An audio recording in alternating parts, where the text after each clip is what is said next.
Bon dia a tothom. ¿Sí? ¿Se me escucha bien? ¿Sí? Voy a quitar todo esto de aquí, que ya sabéis que me da por moverme a veces y me estorba. Y voy a hacer un poco de espacio. ¿Se me escucha bien? ¿Sí? ¿Sí? Mira, he titulado esta predicación como el voto que cambió una vida. El voto que cambió una vida. Y esta predicación tiene como clave el texto de en Jueces capítulo 11, versículo 29 en adelante, y hablo de Jefté. Ahora yo te voy a hacer una pregunta y quiero que seas sincero y que alces la mano, ¿vale?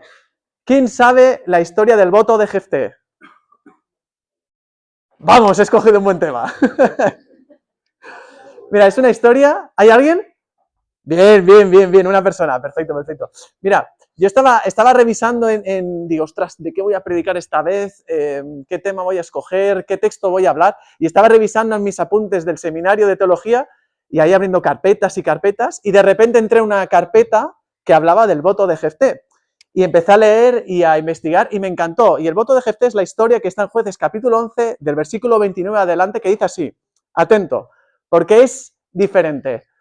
Dice, Jefté era un juez, ¿sí?, que estaba gobernando Israel y fue a la batalla contra los amonitas. ¿Vale? ¿Está aquí todo bien? Va a la guerra y antes de ir a la guerra le hace un voto a Dios. Y le dice a Dios, si me entregas todos los amonitas y los gano y los derroto y soy el mejor, el número uno, si me entregas a todos los amonitas, yo te prometo que cuando llegue con la victoria, lo primero que entre en mi casa, alguno ya empieza a acordar, cuando entre en mi casa, cuando yo esté en mi hogar celebrando, lo primero que entre, lo sacrificaré en holocausto al Señor en adoración. ¿Sí? Valiente, ¿eh?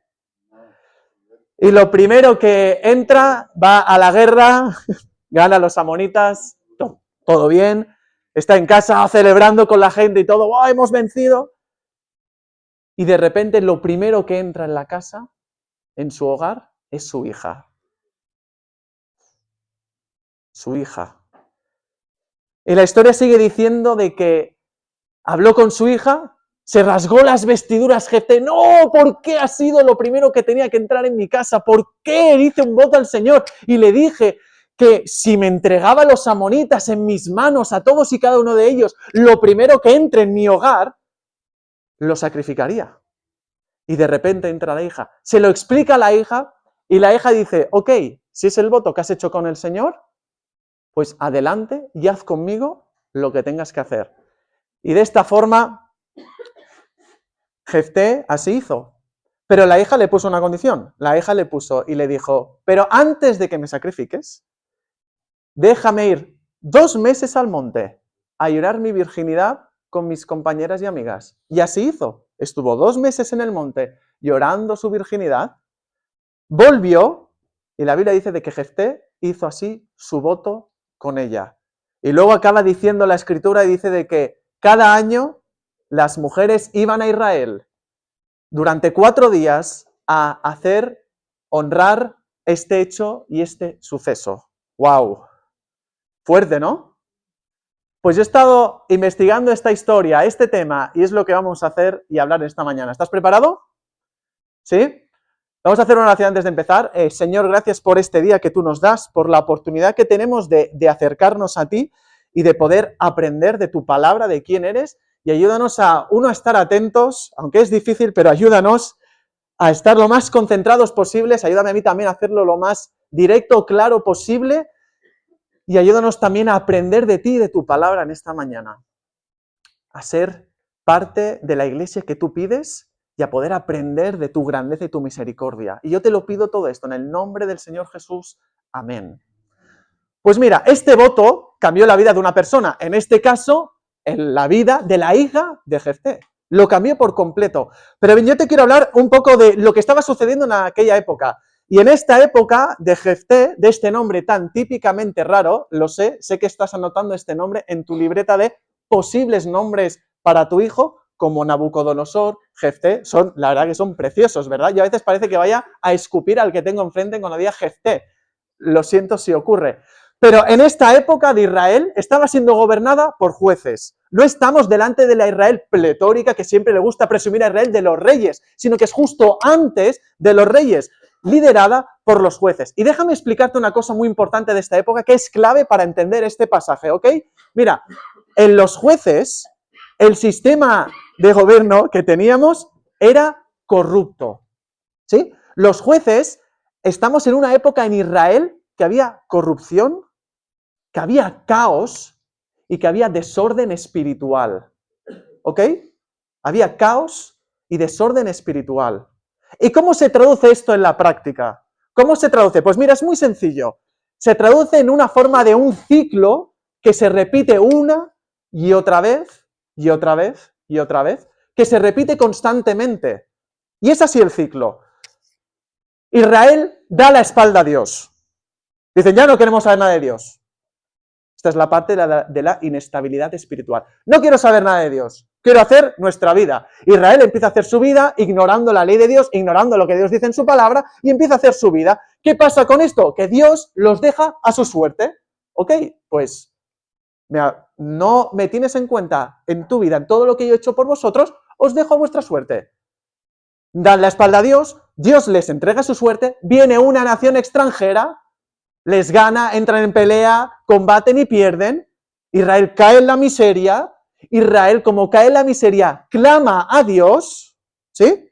Clama a Dios y Dios pone un juez, que este juez los va a liberar y los va a llevar a la victoria. Pues este ciclo, una y otra vez, constantemente, ¿sí? Viene el juez, gobierna, vencen, perfecto, pero con el tiempo vuelven a dar la espalda a Dios, se empiezan a olvidar de lo que dice la ley de Dios, se empiezan a olvidar de lo que es Dios para ellos, de lo que ha hecho, los sacó de Egipto, todos se empiezan a olvidar de todo, dan la espalda a Dios, Dios les entrega su suerte, son conquistados por otras naciones, tienen problemas, y cuando tienen problemas y están en tempestades, metafóricamente hablando, claman a Dios y Dios les envía un juez. Y este es el círculo vicioso en el que está sometido Israel. Y yo pensaba y decía, ¿cuántas veces yo en mi vida he estado sometido, verdad, a un círculo así? Conozco la Escritura, voy a la iglesia los domingos, pero viene una semana, 2 semanas, 3 semanas, un mes, un año, una época que doy la espalda a Dios, ¿sí? Doy la espalda a Dios, paso de Él, no me centro en Él, me viene una época mala, en el trabajo, en la familia, en cualquier ámbito de mi vida. Clamo a Dios, Él me ayuda, pero luego me vuelvo a olvidar en Él. Este ciclo de la vida, ¿verdad? Que pierdes la motivación, la pasión, las ganas de vivir o simplemente las ganas de ir a trabajar o no tiene sentido la vida, has perdido la orientación, lo que te mueve y te ayuda a levantarte en tu día a día. Y pierdes lo que está en tu interior, ya sea por el pecado, ya sea por la falta de interés, de motivación o de lo que sea, y caes en este vicio. Pues en este vicio estaba sometido Israel. Y mira, y hay una expresión en la Biblia, en el Antiguo Testamento, que se repite innumerables veces, que dice de que Israel era un pueblo duro de cerviz. ¿Sabes qué significa esta expresión? Cuando Dios dice una y otra vez en el Antiguo Testamento, en innumerables veces, que Israel era duro de cerviz. Cerviz viene a referirse a esto, a las cervicales. Y que era duro de cerviz significa que era duro a la hora de postrarse y de arrodillarse ante su Dios, porque les costaba innumerables veces. Y en esta época tenemos caos. Y en esta época no tenemos una dirección fija, no hay un rey para Israel. Luego más tarde viene Saúl, viene David y viene Salomón, y etc., etc. Pero esta es la época en la que Jefté aparece, ¿sí? Caos, desorden espiritual, un ciclo vicioso de pecado y restauración constantemente sin un rumbo fijo. Y aquí aparece Jefté, este nombre tan hermoso, ¿verdad? ¿Quién era Jefté? Eso es lo que primero que me pregunté cuando leí esto, ¿verdad? Que sabes la historia de Moisés, de Abraham, de todos, pero Jefté. ¿Quién era Jefté? Pues mira, Jefté era un israelita que era hijo de una ramera. Dicho de otro modo, hijo de una prostituta. Y para aquel entonces el contexto, ser hijo de una prostituta era una absoluta deshonra familiar. Era una deshonra. Es decir, el linaje, estamos hablando hace más de 2000 años, ¿ok? La importancia de la familia, del linaje, oye, mira que yo soy hijo de tal, tú eres hijo de tal, yo tengo el apellido este, yo soy de la casa de esta, yo soy Leví, yo soy de la tribu de esta. ¿Y tú qué eres? No, yo hijo de una prostituta. Si ya en nuestro tiempo podríamos decir que es algo tremendamente delicado, ¿verdad? Pues imaginaros hace 2000 años cuando la casta familiar era muy importante y la tribu a la que perteneces también. Pues Jefté era una persona, hijo de una ramera, dicen Jueces 11, versículo 1. Y por esta razón, Jefté tuvo que dejar su casa, su hogar, y fue rechazado por su familia. Y Jefté tuvo que emigrar e irse, porque fue rechazado por su familia. Pero hey, Jefté tenía algo bueno, era sabio. Cuando Jefté era juez y le tocó coger el mando, antes de ir a la guerra con los amonitas, negoció con ellos. Jefté era una persona carismática, Jefté era una persona inteligente, tenía sus errores y los vamos a comentar, pero Jefté pasó por un proceso de rechazo familiar. Y lo digo esto y hago énfasis porque va a tener repercusiones en lo que vendrá más adelante. Y mira, cuando Jefté estaba siendo rechazado por su familia, lo que él no sabía, ¿sabes qué era? Que algún día aquellos que le rechazaron le llamaron para gobernarles. Lo rechazaron, no te queremos, eres una deshonra para nosotros. Pero en este ciclo de la vida, que Israel había dado la espalda a Dios, que Israel había pecado, que Israel había sido conquistado y que Israel clamó a Dios en este ciclo vicioso de Israel, cuando clamaron a Dios, Dios puso a Jefté. Y Jefté aceptó ser el juez y volvió del extranjero a dar la cara. Y quiero mencionar esto porque no sé si todos realmente cuando te has sentido rechazado, ¿verdad? Y luego te piden ayuda, hay algo en nuestro interior, ¿verdad? Que se llama orgullo, soberbia, que dice, no quiero saber nada de ellos. Me han hecho daño, no quiero saber nada de ellos. Pues Jefté volvió, dio un paso al frente y volvió a recibir el llamado que le dio el Señor.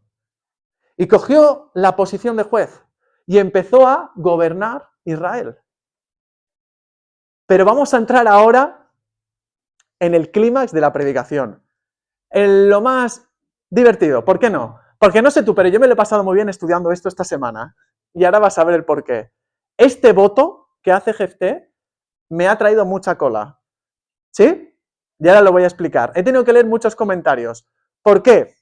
Porque hay diferentes posturas teológicas sobre el voto de Jefté. Lo voy a volver a repetir cuál es el voto. Jefté ha vuelto del extranjero, es juez, viene a liberar a Israel, y Jefté habla con Dios y le dice, y hace un voto. ¿Vale? Paréntesis. ¿Qué es un voto?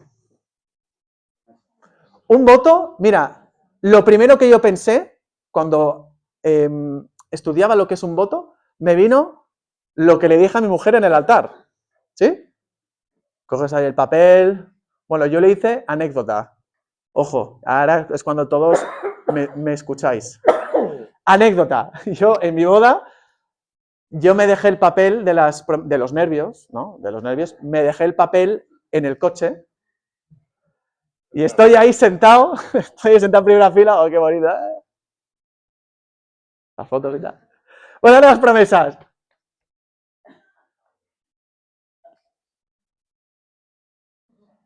Samuel, es mi hermano. Samuel, ¿dónde están mis promesas? Y mi hermano, no sé.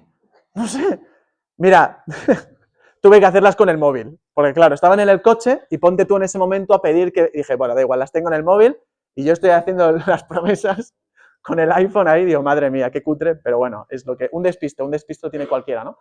Y ahora que ya me estáis escuchando todos, un voto es una especie de promesa, un pacto, un compromiso que haces con otra persona, ¿vale? Que ojo lo que dice la ley en Deuteronomio, Dios dice de que si no lo llegas a cumplir, no es necesariamente pecado, pero también dice de que ojo con el tipo de voto que estás haciendo, porque yo pensaba, decía, bueno, a ver, si no cumplo las promesas que le hice a mi mujer, me pueden traer o me pueden llevar a pecar, ¿me explico? Que le prometes que cuidar la relación, ¿no? Estar por ella y tal. No es necesariamente pecado no cumplir el voto, pero está en juego tu responsabilidad como persona, está en juego tu reputación. Y ya sé que esto hoy en día no tiene valor, ¿verdad? Hace años yo me acuerdo que cuando un hombre te daba la mano, ¿no? Valía mucho, pero hoy en día no. Hoy en día no. Y lo que viene a referirse Dios es que está en juego la reputación y la responsabilidad de una persona. La fama, la apariencia, lo que piensen los demás, está en juego por el voto que tú has hecho. ¿Sí? Y Jefté se llena de gloria y le dice a Dios, si me entregas a los amonitas, yo prometo que lo primero que entre en mi casa te lo ofreceré en sacrificio. ¿En qué momento Jefté empieza a negociar con Dios? ¿En qué momento Jefté empieza a poner condiciones a Dios? ¿En qué momento? Este es el reflejo de Israel. Un Israel sin conocimiento espiritual, un Israel caótico. ¿En qué momento puedes empezar a negociar con Dios? ¿En qué momento podemos empezar a poner condiciones a Dios? ¿En qué momento? ¿En qué momento puedo decirle, no, mira, Señor, yo voy a servirte a la iglesia, sí, voy a tocar el alabanza y tal, pero a ver, una chiquilla así hermosa, joven, guapa, increíble, podría estar bien, ¿verdad? ¿En qué momento? ¿En qué momento yo negocio con Dios y le digo, Señor, yo te sirvo mucho, ¿eh? Un buen trabajo me iría bien, estoy sin trabajo, Señor. ¿En qué momento entramos en el juego de Jefté y empezamos a negociar con aquel que nos creó y empiezas a poner condiciones a aquel que te dio la vida y empiezas a decirle a aquel que lo domina todo lo que tiene que hacer? ¿Y en qué momento te crees tú superior o igual a Dios? Porque un pacto, un voto es casi ponerte de igual al otro. ¿Y en qué momento Jefté pensó que estaba a la altura de Dios para poderle decir lo que tenía que hacer? ¿En qué momento? Y cuando yo he orado al Señor la de veces y le he dicho, Señor, mi vida está bien y yo quiero servirte, pero si me das, o si esto, o si lo otro, y empiezas a negociar. ¿Y en qué momento empezamos a negociar con el que lo hizo todo? Con el que es infinitamente superior y mayor a nosotros. Y Jefté se llenó de la vanagloria de este mundo y le puso una condición al Señor. Como si el Señor no pudiera entregarle a los amonitas como y cuando quisiera, ¿verdad? Si me entregas a los amonitas, yo te haré un sacrificio. Venga, solo si me los entregas, ¿eh? Si no me los entregas, no esperes el sacrificio, ¿eh? No lo esperes. ¿Y sabes qué le pasa aquí a Jefté? Que Jefté tenía ganas, Jefté era un 10 en actitud, en querer servir al Señor, en querer ayudar y hacer cosas al Señor, pero le faltaba conocimiento espiritual. Le faltaba conocimiento de la Biblia. Mucha actitud, comportamiento, proactividad, vamos a hacer esto, lo otro, vamos a servir este ministerio, lo otro, pero le faltaba conocimiento espiritual. No conocía al Señor como se tenía que conocer. Porque ¿sabes cuál es el requisito más importante que Dios le da a un rey? ¿Sabes cuál es? Medita y estudia la ley de Dios. Le da 7, 8, 10 requisitos. Pero el más importante, estudia y conoce la ley de Dios. ¿Sabes cuál es el requisito más importante de cualquier líder de la iglesia? No es ser carismático. No es ser el que mejor predica, ni el que mejor canta, ni el que mejor viste. No me lo darían a mí. No es eso. Es el que más conocimiento tiene de la Biblia. Eso es lo que pide Dios a diestro y siniestro en toda la Escritura. Que luego, oye, mira, predica bien, ¡buah, increíble! Canta, pero es el requisito, es lo que pide el Señor. Y lo que le pasó a Jefté y le pasaba en esta época de los jueces, que mucha actitud, mucha proactividad, pero falta de conocimiento espiritual, falta de conocer la Escritura y falta de no saber qué se tiene que hacer. Y caen en el jueguecito, en los pequeños pecados que podemos llamar, en los detalles de tener que negociar a Dios y ponerle condiciones al Dios Todopoderoso, porque no conocían. No conocían. Y mira, esto, ¿te puedo coger la Biblia, David? Está llena de aura esta Biblia, la Biblia del pastor. Mira, muchas veces lo he dicho a los jóvenes, se lo decía mucho, y a mis alumnos se lo digo. ¿Tú sabes que este libro es el libro más vendido de la historia? ¿Lo sabes? Se me va a caer. Ya está, ya. Tranquilo, David, tranquilo.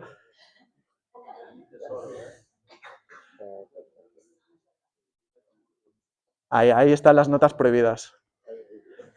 Las notas apócrifas del pastor. ¿Tú sabes que este libro es el libro más vendido de la historia? ¿Lo sabías o no? Este. No es El Señor de los Anillos. Es que a veces, ¿verdad? Fui a una librería el otro día en Mataró.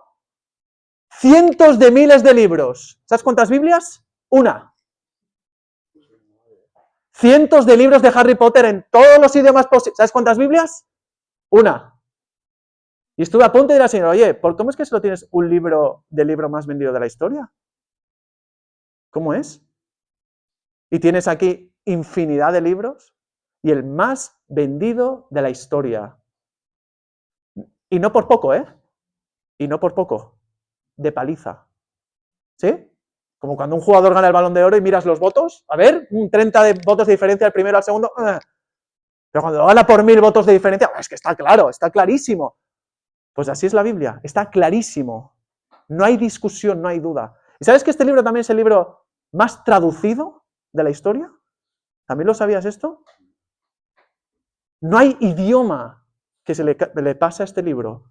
No hay idioma. Y si lo hay, que se preparen, porque en breve se traducirá ese idioma. Si hay un idioma de una tribu en África o en el Amazonas que aún no está traducido, que se preparen, porque ahí estará.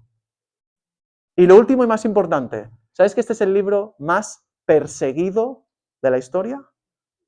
¿Lo sabías esto también? Es el libro que más veces ha intentado destruir de la faz de la tierra. Este. ¿Por qué? Porque tiene poder. Y este era del libro que Jefté tenía que conocer. Y este es el libro que nosotros tenemos que conocer. Y este es el distintivo del protestante. Si me quieres regalar una taza, toma nota.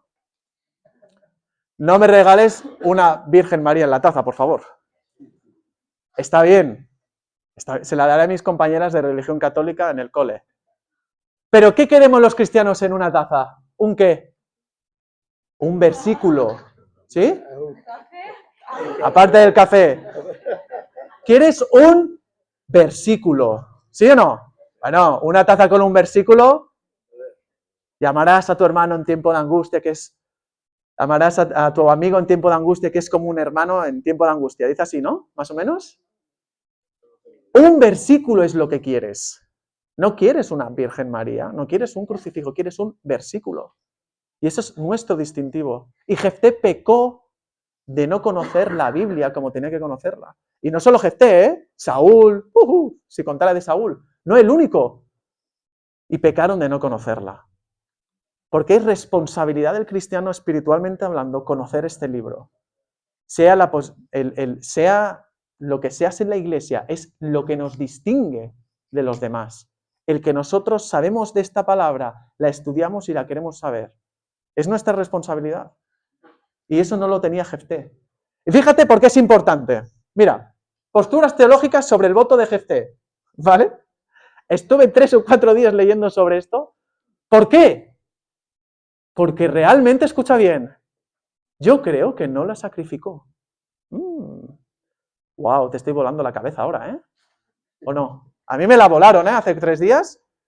A mí me la volaron. Te voy a decir que hay 2 posturas teológicas que dicen de que la sacrificaron y no la sacrificaron a la hija. Curioso, ¿eh? Y eso es lo importante que tiene estudiar la palabra del Señor. Mira, ¿y por qué? ¿Por qué se me voló la cabeza? Pasa la siguiente, por favor, Alicia. Porque aquí hay una palabra que me la lió muchísimo. Dice, cuando volvió a su casa, su padre cumplió el voto que había hecho y ella murió. Y yo, ¿cómo? Y empiezo a leer otra postura teológica que dice que no ha muerto. Y yo, pero a ver, ¡pero sí ha muerto! ¡Si lo pone bien claro! ¿Cómo que no ha muerto? Lo voy a volver a leer. Cuando volvió a su casa, su padre cumplió el voto que había hecho y ella murió. ¿Cómo? Y aquí empiezo a investigar. Mira, hay versiones, y no esto que voy a decir ahora no es ni echar en cara a las versiones de la Biblia, a las traducciones, para nada, para nada. No voy a echar en cara nada a ninguna traducción. Esta, de hecho, es la que yo más uso, que es, no voy a decir cuál es, para no dejarla mal, pero esta es la que yo más uso. Y tenéis que saber una cosa, las traducciones interpretan el original, ¿sí?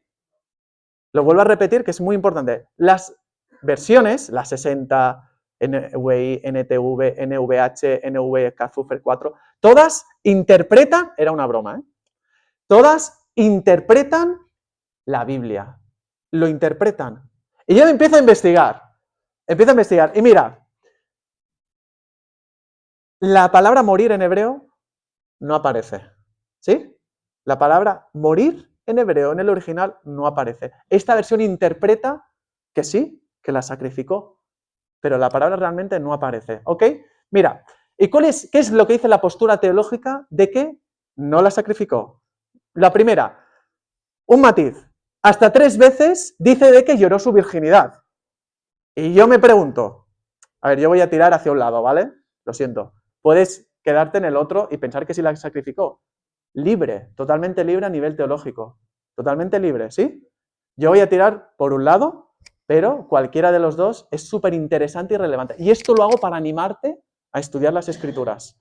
De lo que le faltó a Jefté, yo te animo a ello, ¿ok? Mira, hasta 3 veces lloró su virginidad. Y yo me pregunto, a ver, a mí me dicen que voy a morir y lo que menos me preocupa es mi virginidad. ¿Me explico? Hasta 3 veces dice el texto. Dice antes de subir al monte, lloró su virginidad. Cuando estaba en el monte, lloró su virginidad. Y cuando volvió del monte, lloró su virginidad. Hasta 3 veces.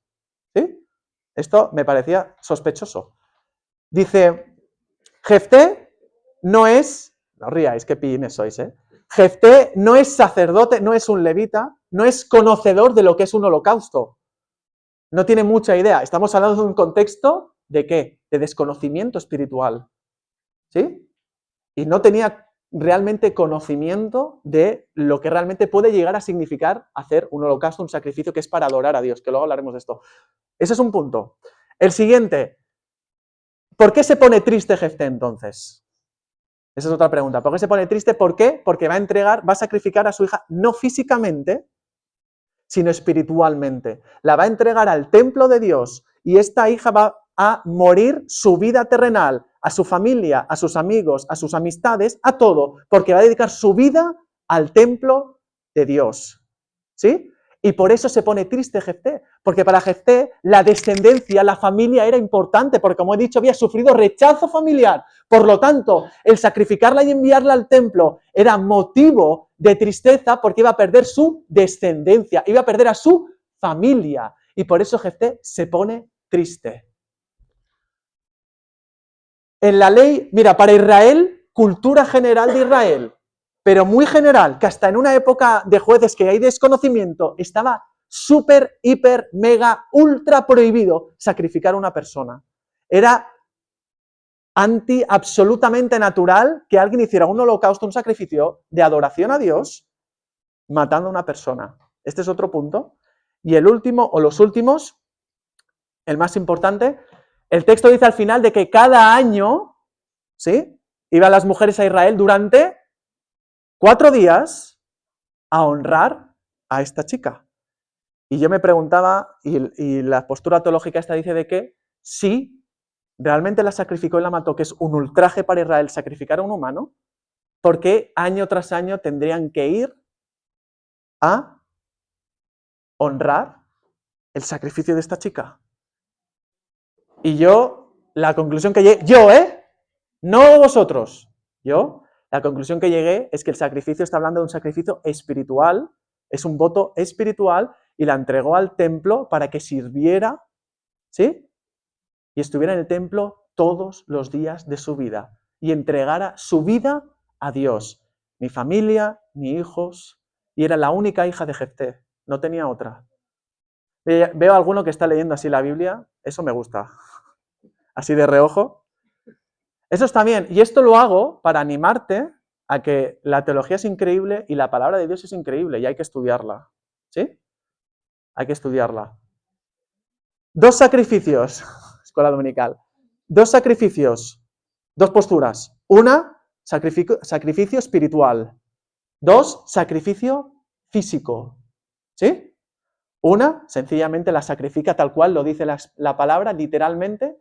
2, la sacrifica espiritualmente y la entrega a Dios en el templo. Resumiendo, ¿sí? Lo repito rápido. Una postura, sacrificio espiritual, la entrega en el templo de Dios toda su vida. Sacrificio físico, literal, la mate, la sacrifica de verdad. ¿Ok? Cada uno que se posicione donde quiera. Yo ya he hablado. Vamos a ir terminando. No sé si Nacho puede o no está, ¿no? Se tuvo que ir. ¿Y Tiel, puedes ayudarme bien? Sí, ¿no? Cuán grande es Dios. Sí, no, a ver, está bien. Gracias. Mira, yo cuando estudiaba esto, y con esto termino, ¿vale? Cuando yo estudiaba esto, yo me preguntaba sobre el sistema de sacrificios que Dios instauró en el Antiguo Testamento, ¿vale? Porque para nosotros suena raro o no. Piensa, respóndeme dentro de ti. ¿Suena raro sacrificar un animal? Sí, suena raro para nuestra sociedad y nuestra época, ¿verdad? Suena raro. Vale. Mira, todo esto pasa. Si me puedes poner la siguiente diapositiva, por favor, Alicia, la siguiente. Todo esto pasa por el plan de salvación. ¿Sí? Y escucha atentamente que con esto acabo. Esta es la última idea que te voy a soltar. El plan de salvación. Mira, Dios dice en el Antiguo Testamento y en toda la Biblia de que la paga del pecado es la muerte. ¿Sí? La paga del pecado es la muerte. Cuando alguien peca, cuando alguien hace el mal, cuando alguien da la espalda a Dios, cuando alguien desobedece a Dios, en ese momento merece morir. ¿Sí? Porque estás desobedeciendo al Creador, estás desobedeciendo a la persona que te ha creado y estás desobedeciendo a aquel que lo ha dado todo por ti. ¿Sí? Entonces Dios les dice a los israelitas, les dice, mira, como cuando alguien peca tienes que morir al momento, ipso facto, sin pensarlo, sin pestañear, sin refunfuñar, tiene que caerte un rayo, tienes que morir, porque lo que has hecho está mal delante de Dios, has pecado, le has desobedecido, has puesto tu voluntad por delante de la de Dios, has sido egoísta, has mirado por ti antes que por Dios, tienes que morir en ese momento. Entonces Dios le dice, pero mira, no quiero que mueras tú,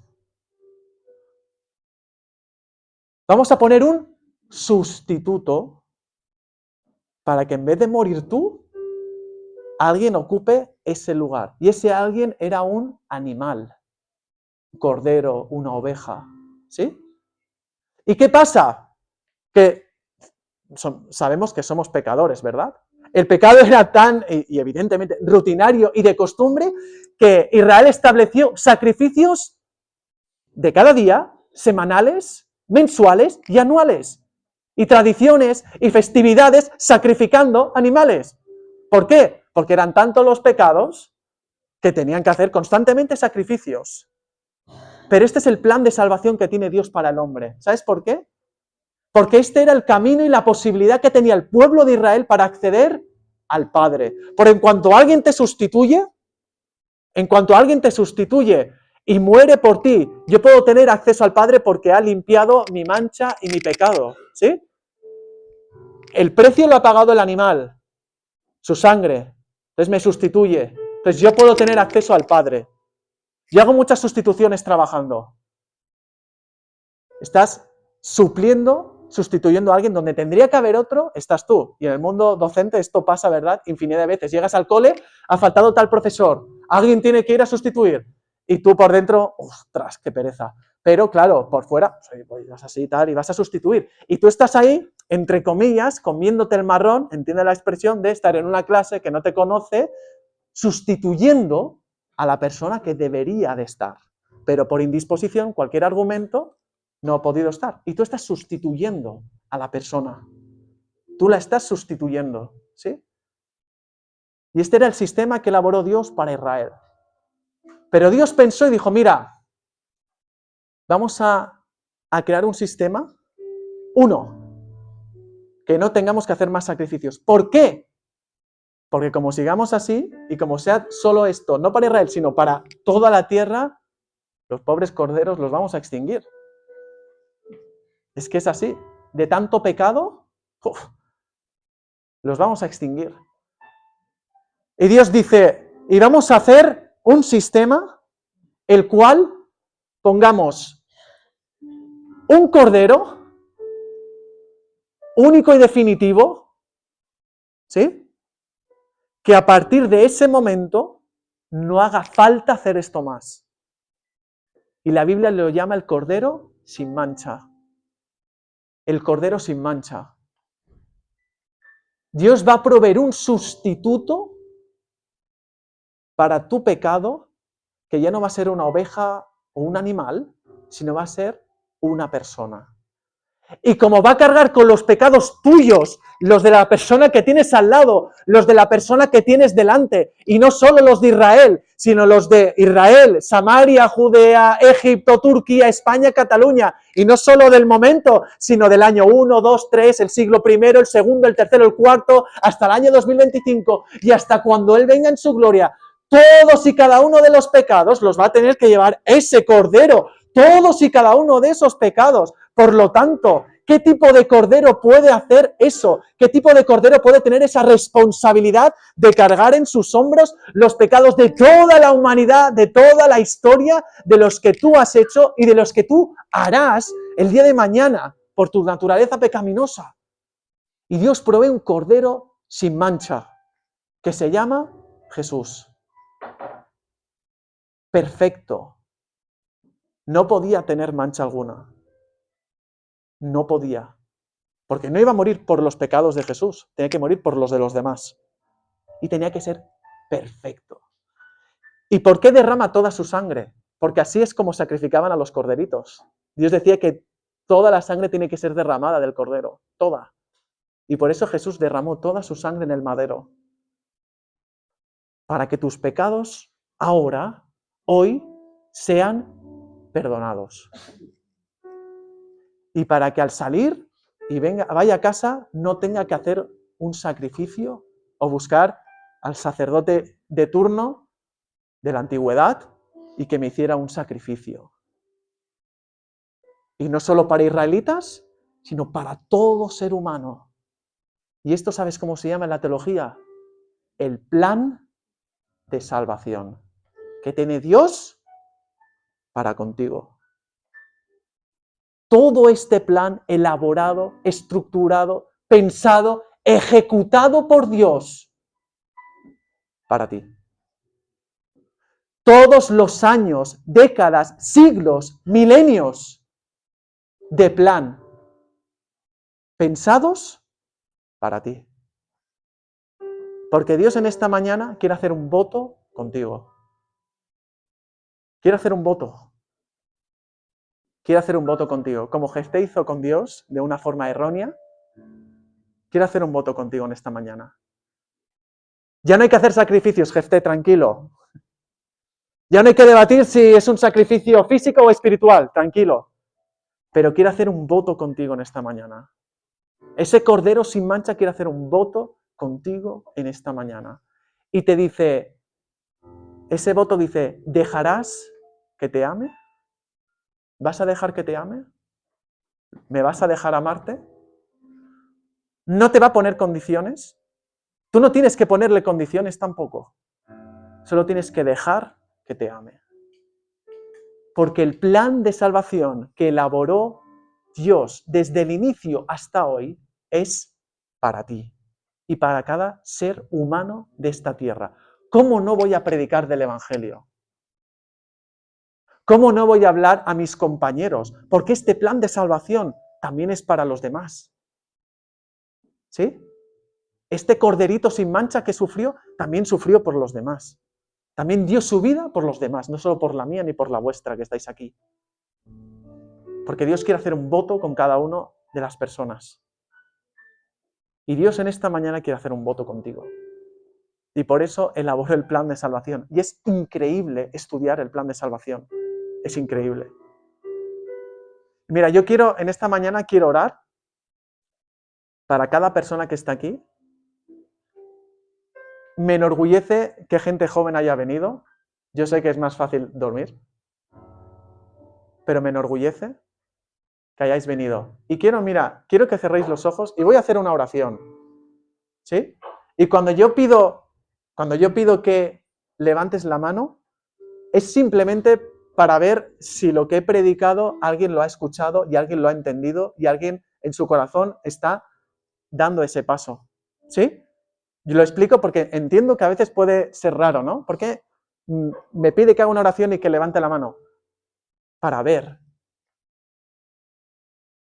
si la predicación y Dios ha llegado a tu corazón, si has querido hacer un voto con Jesús. Vamos a cerrar los ojos y yo quiero pedirte, Padre, que tú